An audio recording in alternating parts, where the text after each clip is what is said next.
So, Ray, this is a video for yourself. Might end up on YouTube, who knows.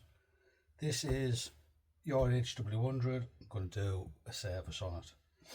So first things first, we've already determined that it's leaking from both the fill port on the cylinder and it's leaking from the regulator breathe hole, which indicates it's one or a bunch of seals in that area. So we'll get straight into stripping the thing down. So the correct way to do these is to make sure that it's unloaded, pointed in a safe direction, which I always use a big block of wood, dry fire it a number of times to burp the air out. And then you can simply unscrew that cylinder.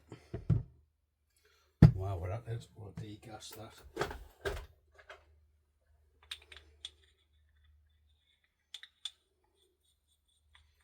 I just simply use one of the old style HW100 filling adapters, which were used on the earlier versions of these before they had the quick fill ends.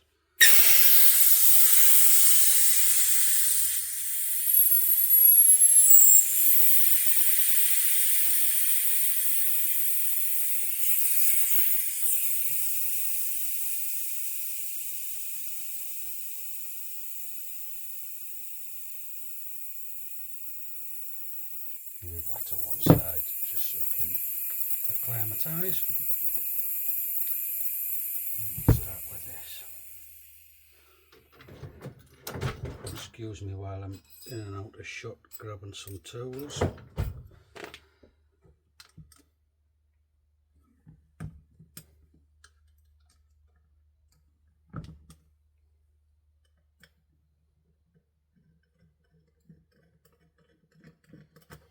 So I'm doing here is separating the two halves of the action block. So that's the trigger block and the regulator and valve block, which is secured by those two screws there in front of the trigger, and then that just lifts off. Probably don't need to do anything with that unless we find that on assembly the power is up or down and needs a bit of adjustment.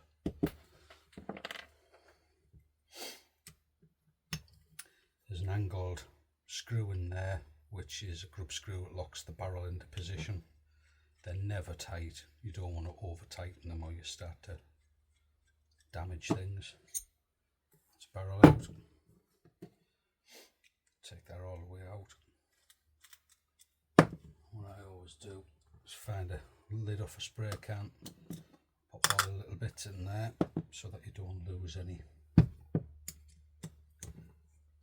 3mm screw on the bottom of there, and there's a little steel ball inside. I don't know whether you can see, whether it focuses, who knows. Sometimes you can fish them out with a magnet, sometimes a blast of air is the only way. Come out, you little bugger.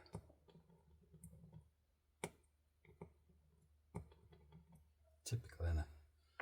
You're on camera, so it doesn't want to come out.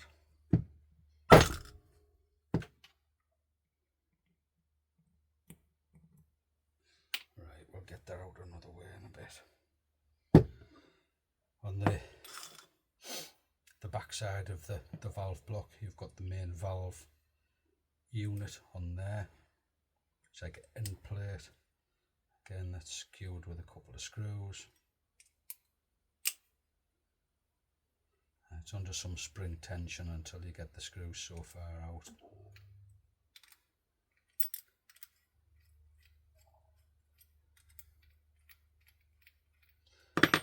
One little tip I have for anybody doing these: when you take this out of here, that valve stem is sat in there nicely for so long, you want to keep it in the same orientation. So if you drop it out like that, and then find yourself a magic marker and just mark the valve stem body at the rear side with a little line pointing up over, then you know that even if you take that out, you're going to get that back in the same position. It'll have a better chance of sealing. They can often be a pain in the ass.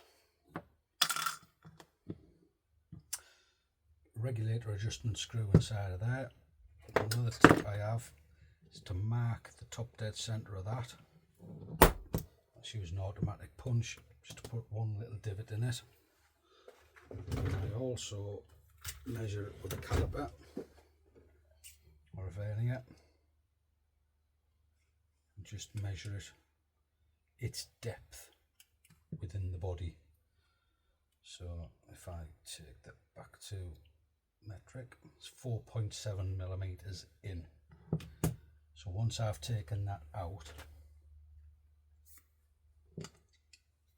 I know if I put it back in the same position, same depth, your regulator setting should be there to thereabouts the same. Take the little PTFE disc out.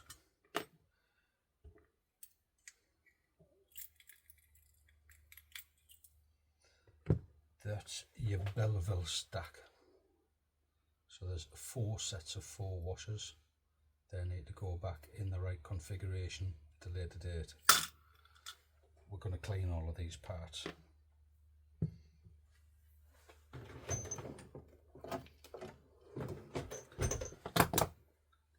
Inside the front you've got your inlet valve. Now this is also a part of the regulator, so there's a seal inside of the little valve unit. You need to get at that to replace a seal. That's an 8mm socket. I'd say or spanner, but you won't get a spanner in there. It's never that tight. Just crack that open, and then you want a 10mm socket to get the main nut to undo the whole unit. These are often in quite tight.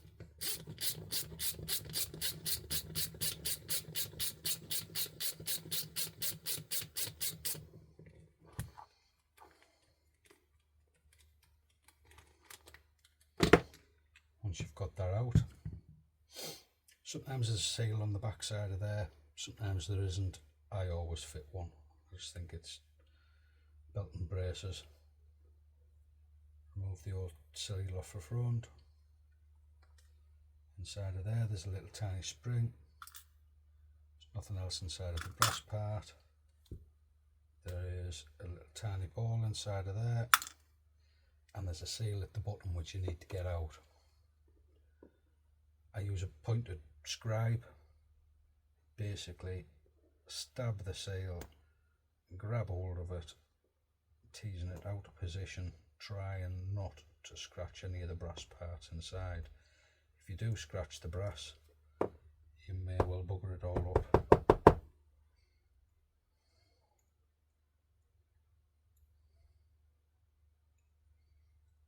This seal's gone like plastic.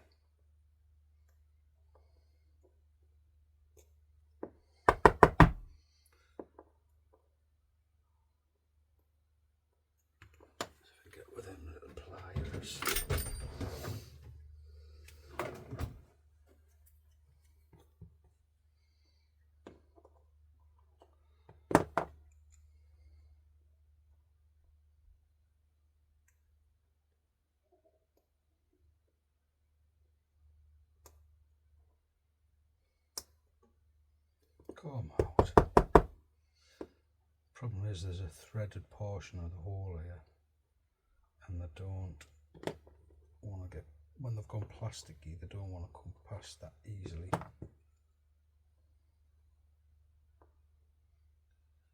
Come out.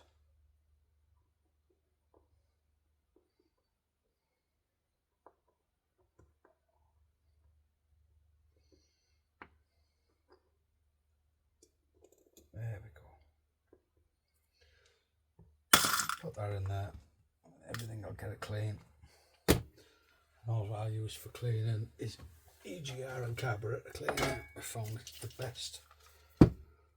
No brand names.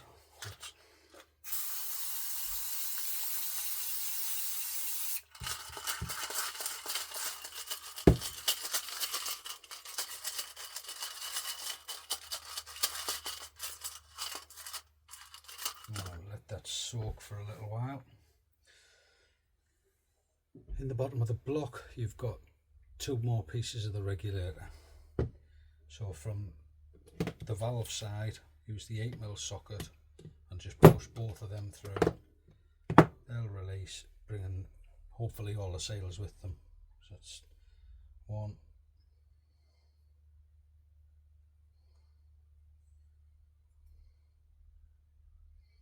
2 and 3. Well, they're not in bad nick. Valve block is now empty other than that screw that we can't get, sorry, that ball bearing that we can't get out. Relax, now it's out. There's another seal right in the bottom of that.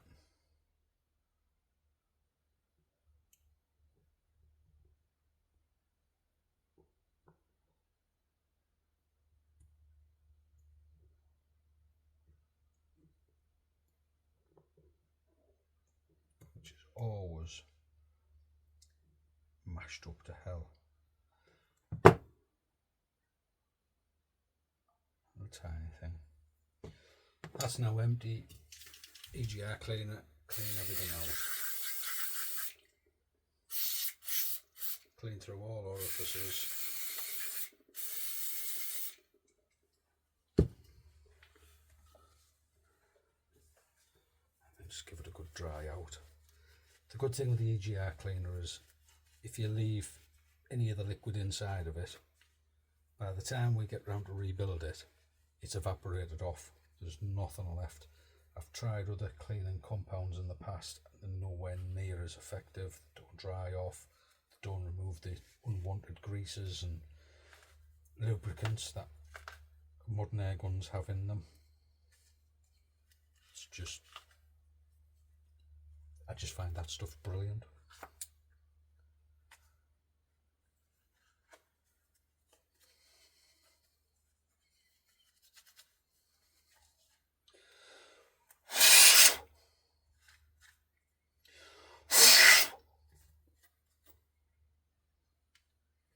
Right,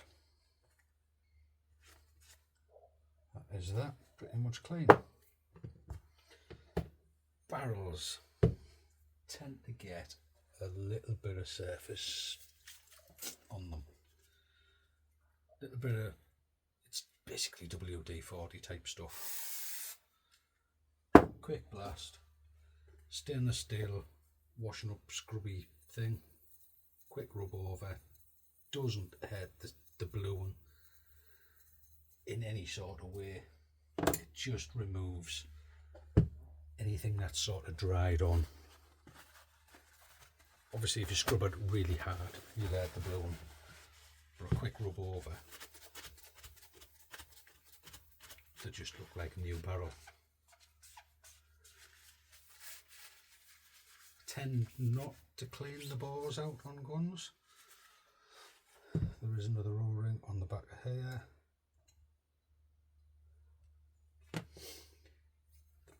Bores, lovely, nothing on that.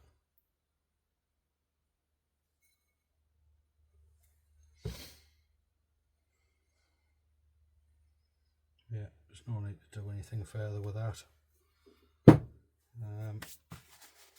Right, for the rust that's come off the barrel, I mean, to be fair, that stainless thing's been wanting replacing since Christmas anyways. There is a bit of rust, shit residue on there.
can see the muck that's accumulated within the inner components over time. Just nice to get it all cleaned off. Right, Belleville stack.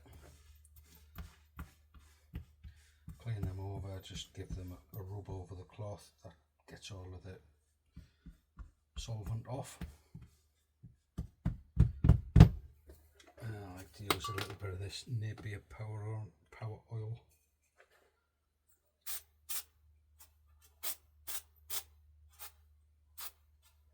You don't need loads on. People go overboard with lubricants. You really don't need it. So the way these work is, you've got 2 on pointing up, 2 pointing down.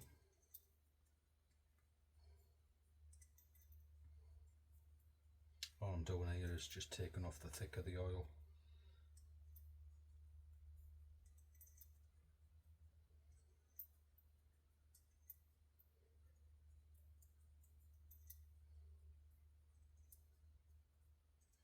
So it's the same, 2 up, 2 down, 2 up, 2 down, 2 up, 2 down. And I'm one missing.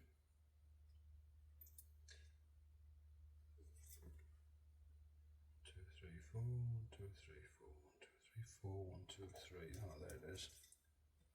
Under the screwdriver. So again, you've got 4 sets of 4 Belleville washers in a little stack. Just leave that on the screwdriver blade out the way. Get the oil off my fingers.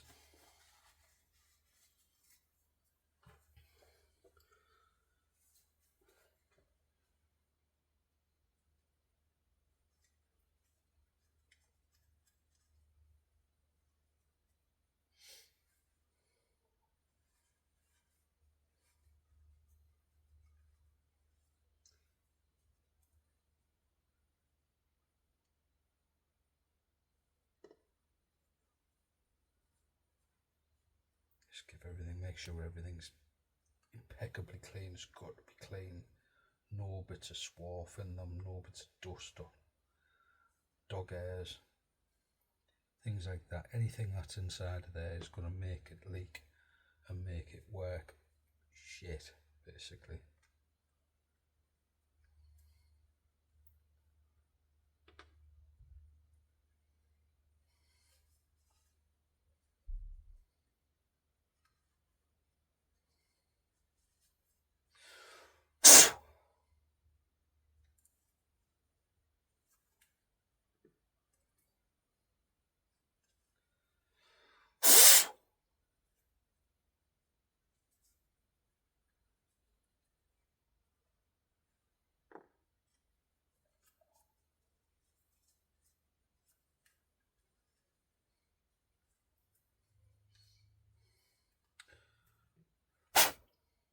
Once that's clean, you can put that PTFE disc back in there. The disc is there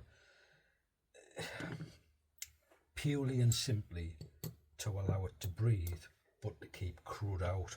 You don't want crud getting inside of that Belleville stack. So inside of the gun, that sits on top of them and imparts some pressure on them to make the regulator work. If crap gets in there, then you'll get all sorts of shitty experiences from your reg. I'm waffling, aren't I?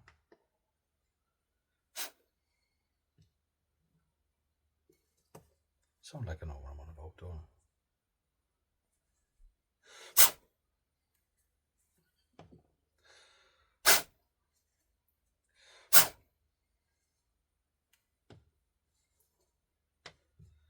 I? Right, so that's all the inner components of the valve block, all cleaned. Lubricated doors. These will get a little bit of lubrication off the seals, which is all they need. They don't need anything other than that. We'll take the valve stem out for the time being, and we'll pick off the old seal. Now these seals, original seals, is from the outside there. That is an original seal, so they're what they call a crush seal. They're actually crushed into position in the factory, and very, it's come off this time. Sometimes they'll tear into position and you've got to pull them out. You can see there it's got like a, you can see it's got like a hairy edge around it where it's actually split in use. The new seals that are fit are a little on the thinner side so they don't crush, but they're just thick enough to seal. I think most people use those seals nowadays.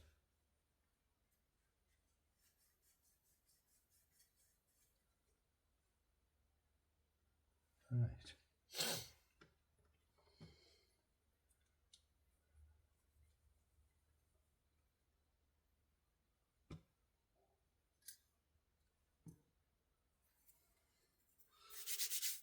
Okay, seals.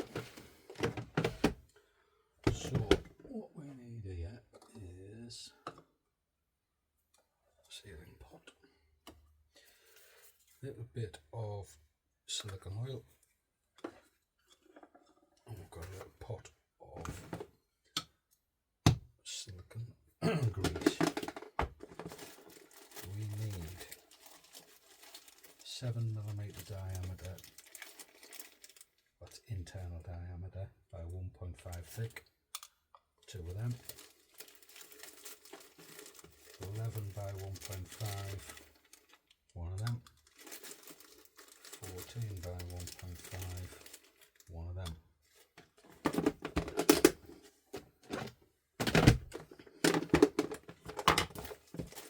Need 12 by 1, 1 of them. 2.5 by 1, 1 of them. Tiny thing.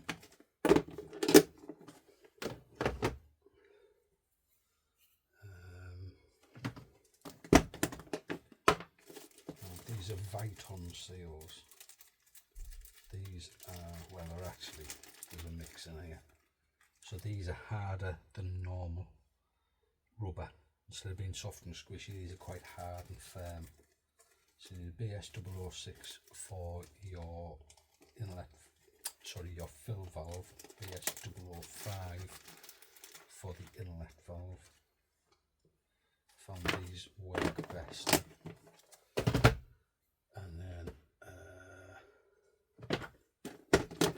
BS005 sized seal in the softer rubber. 1 of them.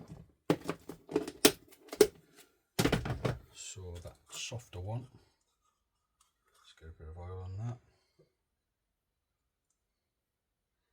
Softer one on the outside of the inlet valve.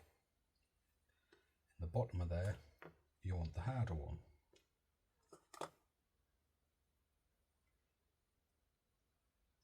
Just push that into the bottom, use that as a tool to seat it.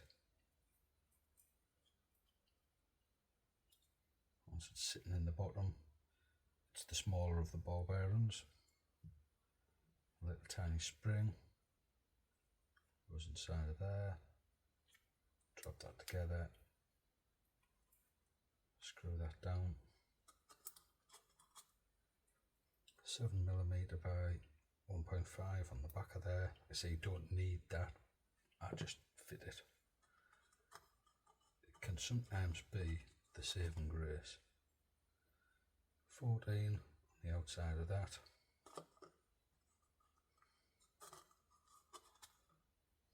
11 on the groove of that.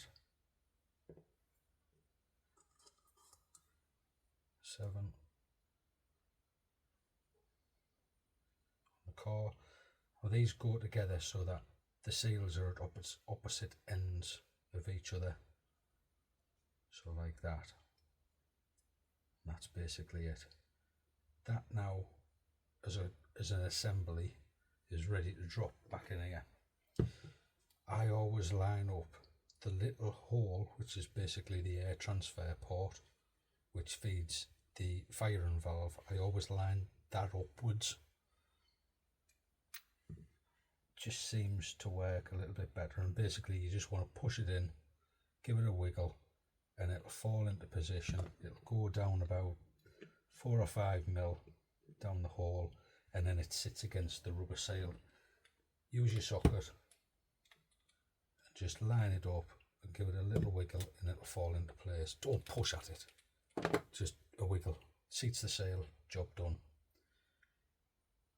Inlet valve, and screw that into position. I've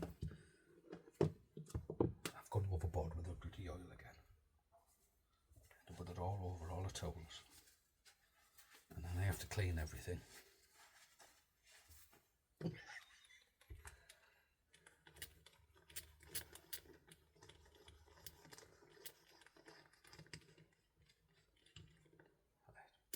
Once you've screwed that down and that's tight, tighten that up. Don't be afraid to tighten the big nut up.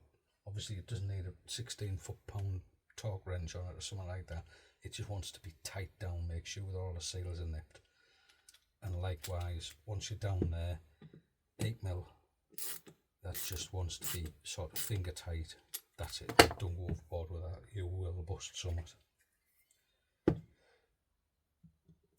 Bevel stack goes in next. Just before I drop them in, on the back of the inner valve, can you hear that? It's like, because of the spring in the ball at the other side, it's now springing out. Just check that that's moving freely. I've had them before where they're seized up, something's not lined up right. If it's springing and it's making a noise, drop all your seals, all your washers in rather, and then put your cap screw back down. There's a good tip for you. Get a bit of plastic tubing so that there's only the end of your 5mm Allen key showing out. That way you don't push that little PTFE disc out of position. It's all these things you learn after you balls things up 3 or 4 times. Right, I've now aligned that back to where I think it was. Remember we were 4.7, 4.83, it's there or thereabouts.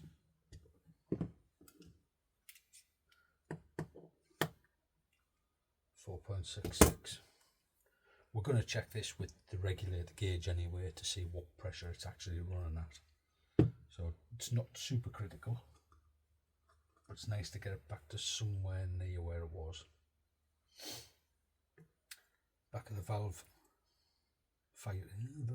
back of the main valve block. Thinnest seal in the world in there. Assemble it like this. You feel the spring sit in position, turn it over. You know then when you crush it down, it's not going to bend the main valve. I've seen loads where lads have got a bit over enthusiastic and just tightened these 2 screws down and bent the main valve. These want to be nipped tight. You're not gonna seal them if you don't get them tight. Alright. Regulator gauge, the little adapter that screws into the bottom of there. Honest governor that screws into the bottom of there.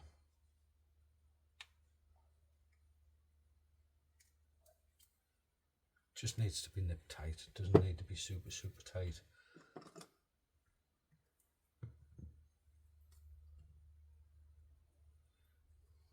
Just lubricate that seal that's on there. They never see any pressure. There's no point changing them unless it's gone missing. I line up the serial numbers on that side of the gun. That's normally an indicator. That's how they would come from the factory. That number and that number align on the same side. It doesn't really make any difference. It's me being anal. If they line up, it looks right. If they don't line up, are bolted up.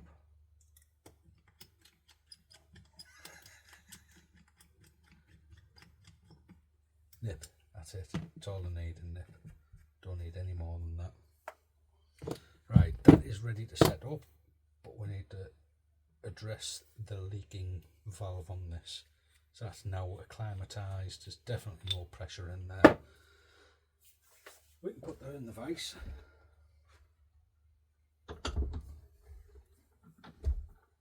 Tight. And we can use a rod through the fill porthole and basically give that a knock. I don't even know whether you can see. Let's have a look. You might be able to see that. Yeah. Put a rod in there, give this a knock, that'll undo, then we can strip out the seal and rebuild that.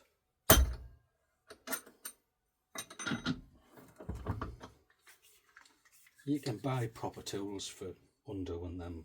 I've got one somewhere, but it's that tight it scratches the surface. I just find it easier to use that.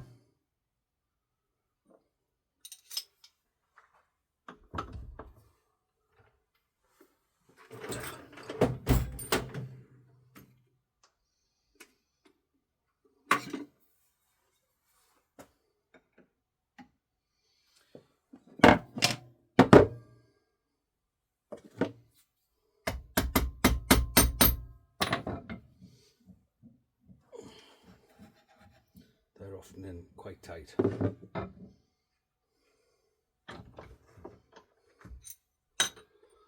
move you back over here.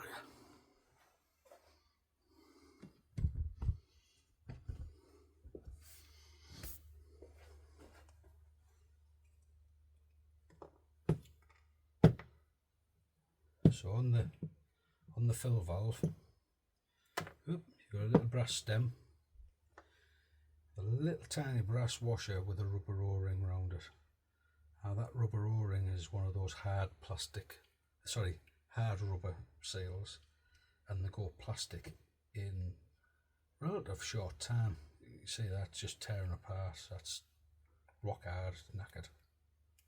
That's the problem. That's why it was leaking from earlier. Use a little bit of grease on this, tiniest amount. Now this is the bugger up. People often ask me how I manage with the end of my finger missing. You just manage. It's not easy some days.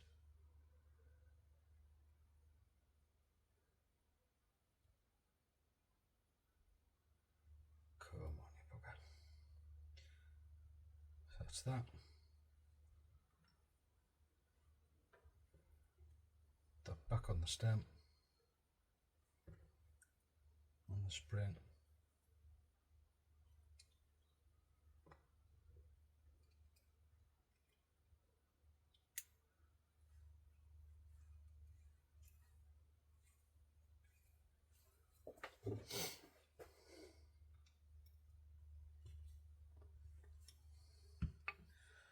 These seals on the cylinder,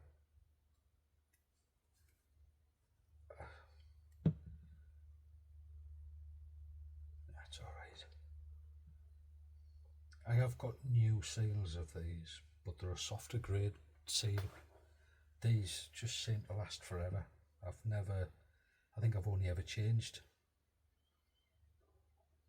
a couple of dozen. They just don't need it. I think because they're a harder type of rubber, they just last, which is weird. They're not that much different to these, and these balls up in no time.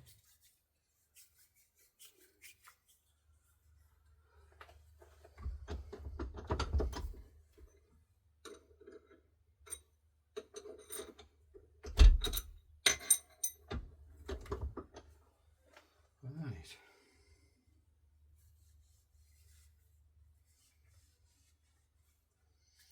So we'll just give that a fill.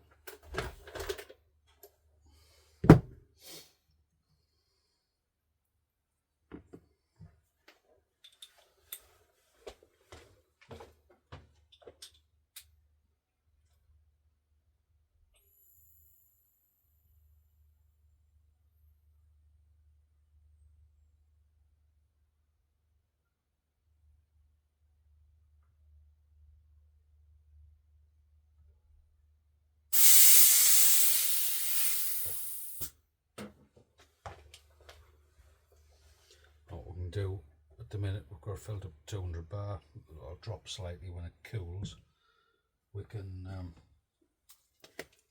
just give this a quick check with some leak detector.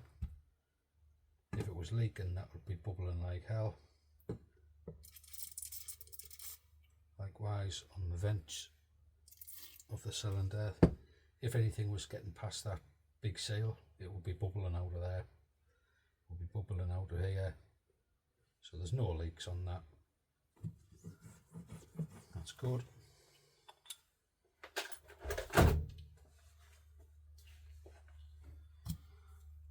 Now we can screw this onto the gun. Sometimes it'll just seal, the regulator will seal, the valve will seal, and nothing will come down the barrel. Sometimes you've got to fit the rest of the action to it, so you can dry fire it to get it to seal the valve. On this one, it's just sealed. So you can see there, your regulator is set currently at about 93 bar, something like that, which is about right for a carbine. We screw the rest of the action back together.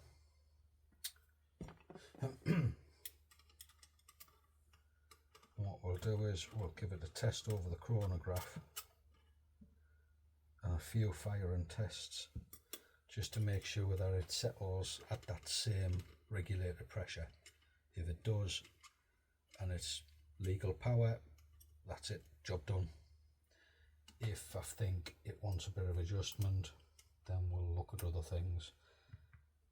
Power wise, you can get a variation in the power from the regulator, or you can get a variation in power from the hammer. But the hammers on these are locked, or rather they're anti-tamper.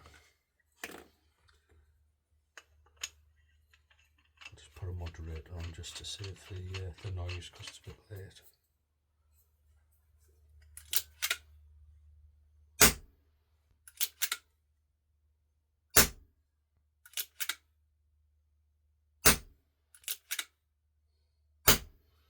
Settling at about 90 bar. Check it on the chrome.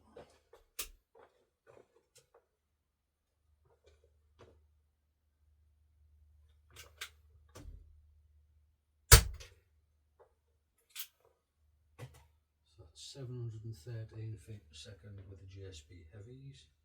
So that's probably 11.6.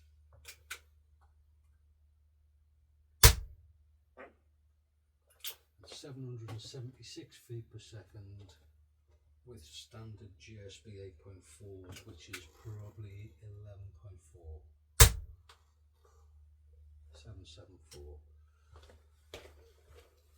Overall, I'm happy with that. That is basically serviced. Didn't need to get into the hammer to do anything with that. Sometimes you have to. Sometimes you fall lucky and you don't. So we'll leave that be.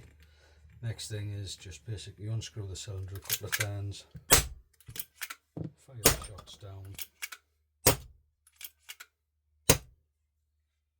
then you can unscrew the regulator gauge. So the last seal in the pot goes in the very bottom of there. And there's always a bugger to get it to sit. There we go. Larger ball bearing and a little tiny 3mm group screw. Sorry, it's an M6 group screw, but it's M6.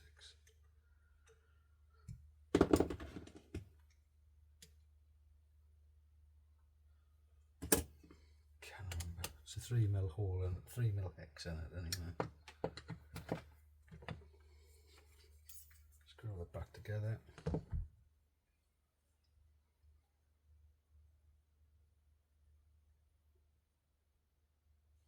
Big free. Job's a good one.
There you go, done, like new, possibly better than new,